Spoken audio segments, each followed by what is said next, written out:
you ready for the Sunday morning tithes and offerings? Yes, I know you are. Charles McFall. Woohoo. Thank you, sir.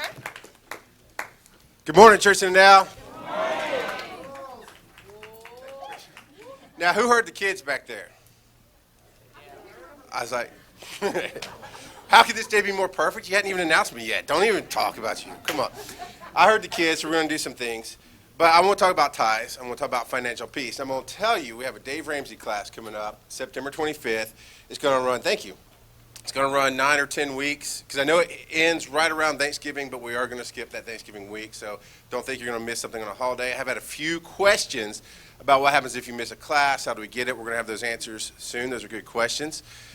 But you need to sign up now. There's a sign-up sheet out there. You can go to daveramsey.com/find a class, all one word, find a class, and sign up. It's $100. It's going to be the best thing you invest in your life. We're going to talk about why in a second. I am holding a bucket. It does have a check in it, by the way, which is not mine, so that's awesome. Somebody dumped one in there.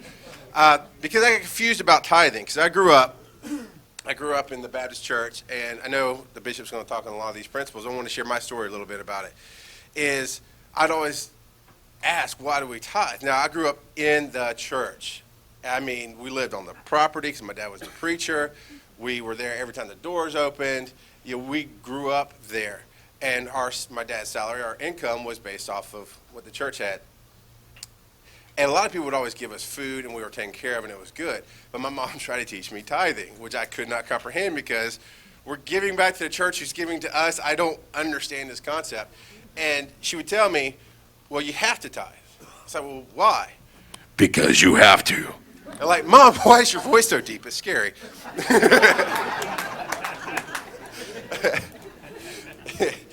But that was all I really got out of it, is because you have to. And then I started hearing things about tenfold blessing, which a lot of people will dismiss. Well, you don't give to get, which I'm here to tell you that's wrong. You actually do give to get, 100%.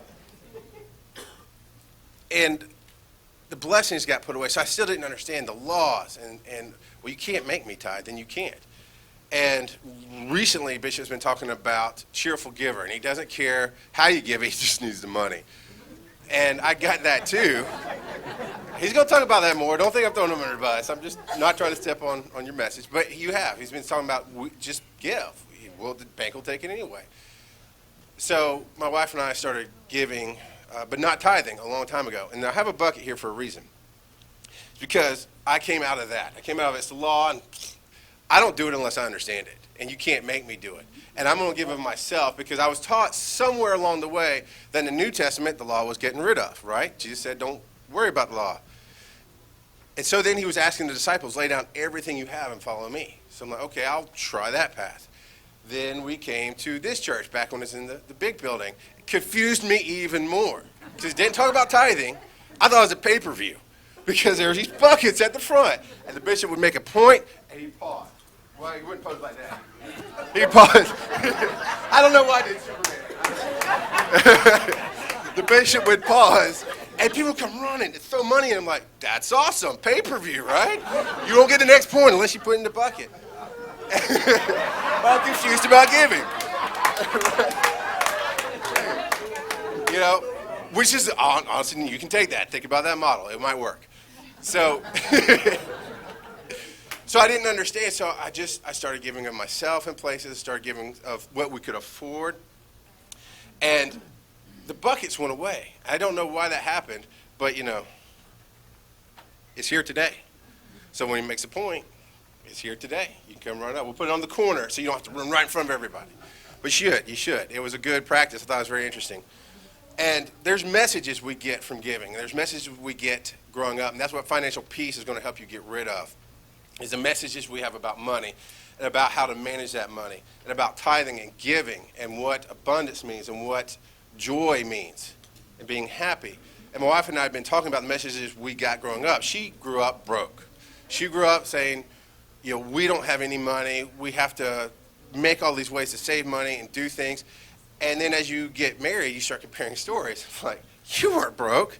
My vacation was my grandparents' house. Your vacation was somewhere cool and fun and awesome. And you had to stretch and save money to do it. But that's the message she got. So she grew up, we're broke. But then she looks back going, Wow, we just didn't know how to manage money. And we had a broke mentality for a long time of we can't give, we can't do this. And there's a principle here. It's minimum, target, and outrageous. And I learned this from Aaron Raymond. MTO, minimum, target, and outrageous, because there's one last point I want to make for you, Bishop.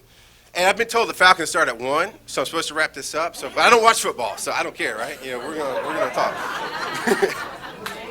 What is that? That's soccer to me. I don't know. So, minimum, target, and outrageous, and we were living in the minimum. Here's what we have to have, paycheck to paycheck to paycheck, to barely make it. And nobody can live that way, but we all try it. We all try to do it. And then, how do I tithe? I can't tithe. I'm not making anything. How do I give? I can't give. So it's all about, for me, it's all about doing things of service, helping out. Then we did the Financial Peace University, and we learned about target. Oh, we want to get here. And Financial Peace by Dave Ramsey showed us a roadmap. Oh, here's how we can manage it better. Here's the stupid things we're doing. Here's just how to know exactly what's coming in and out. But I want to talk about outrageous today. Because I'm Mr. Outrageous on my show. I do a show on Tuesday nights, and I won't get into that right now. You can ask me later if you're interested. But on my show, I'm Mr. Outrageous because nobody can outdo me as far as the ideas. Somebody will come, well, I'll step on this a little bit. The bishop said, I want somebody to give me $1 million. That's not enough. Are you serious? A couple weeks ago, I was playing the Powerball for $440 million. You were going to get $40 million minimum, dude. You're not asking for enough. You're just not. So that's outrageous is out there, and that's where I want to live. And I think he's going to call it abundance. And I didn't put the two together till this morning when I was listening to the service. Because outrageous is where we see our heroes. I've got 3 heroes I always quote. It's Oprah Winfrey, Steve Jobs, and Jim Henson. And they changed the world in 3 majorly different ways because they all live in outrageous. They live in abundance. So when you go from minimum to target, you feel better, and that's where I live now. We're at the target, and we're trying to get to outrageous. So we're giving more. A couple of weeks ago, because you're going to say whatever you want to say about it, but a couple of weeks ago, he asked for the billboard to be done. And I knew immediately, I was like, yeah, I want to do that. But I also knew that my very last known check was coming in, and it was a certain amount, and we had plans to live on that. And I was not going to tell my wife about this. Oh, this is a good idea, but I'm not going to do that because, it's finite. So I don't remember if it was that night or the next day or whatever. My wife's like, I got something I want to tell you. It kind of makes me feel weird. So, okay, what is that? She goes, I want to do the billboard thing. I was like, okay, I don't understand. Because I figured she would be the one we got to be safe. And she literally says, it's not that much. I went, okay, I could feel that. I could live in that. But here I'm like, yeah, it kind of is that much. It kind of is. But because I'm Mr. Outrageous, I was like, that's cool. And so we did. We wrote the check, and we gave it. And we didn't do it for recognition. I wasn't even going to say anything about it. But I realized there's teaching here, and the bishop's going to use a lot of that to teach out of. It's lead by example. It's give where you want to be. You give to get. And if you're holding back, you're holding back. And that's where the messages come from. When my wife grew up thinking she was broke. When I grew up thinking I didn't know anything about money because what I was shown was not how to manage money properly. We live in those messages. What my wife and I live in now says everything about our value. The message we have in ourselves. We give because of who we are. We give because of what we're saying about ourselves. We're not paying the church rent. We're not paying God to bless us. We're not even trying to get the 100-fold return because that's not enough. I want to live where I can just change the world going, oh, okay, here, there you go. 100-fold is not enough. So we don't even do it for that. We do it because that's what you do when you're living outrageous. So today, when you give, and it's up to you, Pastor Scott. I've always thought the offering was done wrong, to be honest with you. Because he plays really cool music. You play really awesome music. But what's powerful is when you're sitting there singing, sing like never before. And we're talking about giving. Well, I don't know how to give. Of course you don't. But you have to learn. You sing like never before. Bless the Lord, O my soul. Never before. That just kept hitting me. Sing like never before. I'd love for you to play those kind of songs during the offering because I think that's where the power is. So today, go ahead and stand up. Get your tithes and offerings ready. Think about yourself and where you want to be and what you want to say about yourself. Are you willing to let go? Are you ready for outrageous? Are you ready for the abundance? Are you ready to breathe for a second? Right? Who needs to breathe? Clap, raise your hands. Now, I know everybody's older than the kids out there, and we'll just leave it at that. But those kids can't outdo us. I want to hear some noise. Are you ready to breathe and be happy? There you go, Pastor Jason. All right.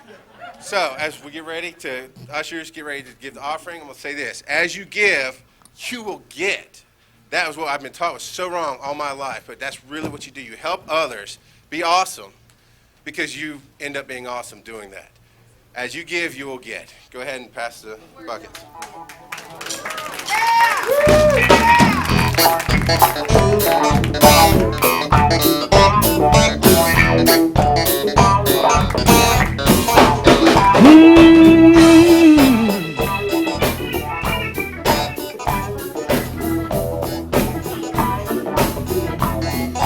Very superstitious